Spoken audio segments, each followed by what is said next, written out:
জীবনে কঠিন বাস্তবতার সামনে হেরে যাচ্ছে পিরোজপুরের তাসনিমুল ইসলাম সাকিনের অধরা স্বপ্ন। গ্রাফিক্স ডিজাইনার হবার প্রবল ইচ্ছাশক্তি থাকলেও শারীরিক প্রতিবন্ধকতায় থেমে গেছে তার স্বপ্নযাত্রা। পক্সে আক্রান্ত হয়ে এরই মধ্যে হারিয়েছেন হাঁটা চলার সক্ষমতা। তবে এখনই দমে যেতে চান না তিনি। সুস্থ হতে সবার সহযোগিতা চায় মেধাবী এই তরুণ। সৈয়দা মুনিরা ইসলামের রিপোর্ট সহায়তা করেছেন পিরোজপুর প্রতিনিধি শেখ রিয়াজ আহমেদ নাহিদ। মাত্র ১ মাস বয়সেই টাইফয়েডে আক্রান্ত হয়ে শারীরিকভাবে প্রতিবন্ধী হন পিরোজপুরের ভান্ডারিয়া উপজেলার গৌরীপুর ইউনিয়নের বাসিন্দা তাসনিমুল ইসলাম সাকিন। চিকিৎসা নেন সাভারের সিআরপিতে। অন্য ১০ জনের মতো স্বাভাবিক জীবন না পেলেও স্রষ্টার প্রতি অভিযোগ না করে লড়াই চালিয়ে যান সাকিন। পড়াশোনার পাশাপাশি শেখেন কম্পিউটারের গ্রাফিক্স ডিজাইনের কাজ। জীবন সংগ্রামে যখন একটু আশার আলো দেখতে পান সাকিন, ঠিক তখনই আক্রান্ত হন পক্সে। মাত্র ২১ বছর বয়সেই প্যারালাইজড হয়ে পড়ে তার পুরো শরীর। মেধাবী এই তরুণের পাশে দাঁড়াতে সরকার ও বিত্তবানদের এগিয়ে আসার আহ্বান জানিয়েছেন স্থানীয়রা। গ্রাফিক্সের কাজ শিখছে, এমনকি ওই জায়গা থেকে প্রায় কিছু ডলার আর্নও করছে।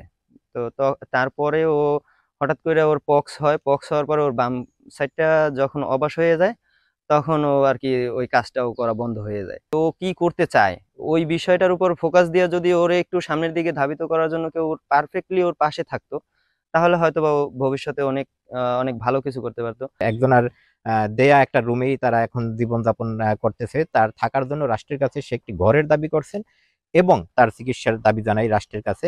সন্তানের এমন করুণ অবস্থা মানতে পারছেন না মা।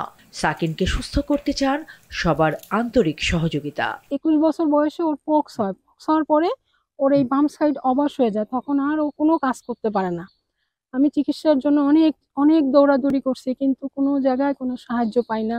ও লেখাপড়া করতে চায়, কি করব। আমার এখন ওর এই যে একটা হুইল চেয়ার লাগে, ইলেকট্রিক হুইল চেয়ার, ওর লাগে চিকিৎসা করা। ২৪ বছর বয়স, ও যদি এখন চিকিৎসা না করায় ও আর ভালো হবে না। নিজের এত সমস্যা, শারীরিক মানসিক, আমি আর পারি না। সমাজের সমস্ত বিত্তবান লোকদের কাছে আমি বলি, ওর জন্য আপনারা সবাই একটু আগায় আসেন। সাকিনের পাশে থাকার কথা জানিয়েছে উপজেলা সমাজসেবা বিভাগ। আমরা প্রতিবন্ধীদের জন্য আমরা ঘর দিতে পারি। যদি এই ধরনের কোনো অপরচুনিটি আসে তাহলে আমরা বিষয়টা আপনাদের সকলের সহায়তা নিয়ে আমরা বিবেচনা করব। এছাড়াও আমরা প্রতিবন্ধীদের লোন দিতে পারি। তো যদি লোনের বরাদ্দ আসে নতুন করে, আমরা তার বিষয়টা বিবেচনা করব। আর এছাড়াও যদি অন্যান্য কোনো সুযোগ সুবিধা দেওয়া থাকে, বিশেষভাবে কোনো আর্থিক সহায়তা, তাহলেও আমরা বিষয়টা দেখব। যেহেতু ছেলেটা মেধাবী এবং সে কর্মে উদ্যমী, তাকে যদি আমরা কোনো সহায়তা দিয়ে তাকে জীবনটা পরিবর্তন করতে পারি, সে বিষয়ে আমাদের আন্তরিকতা রয়েছে এবং আন্তরিকতা থাকবে। সাকিনের মেধা আর মনোবলকে শক্তি যোগাতে প্রয়োজন সরকার ও বিত্তবানদের সহযোগিতা। সবাই এগিয়ে আসলে পূরণ হতে পারে সম্ভাবনাময় তরুণ সাকিনের স্বপ্ন। সৈয়দা মুনিরা ইসলাম, RTV।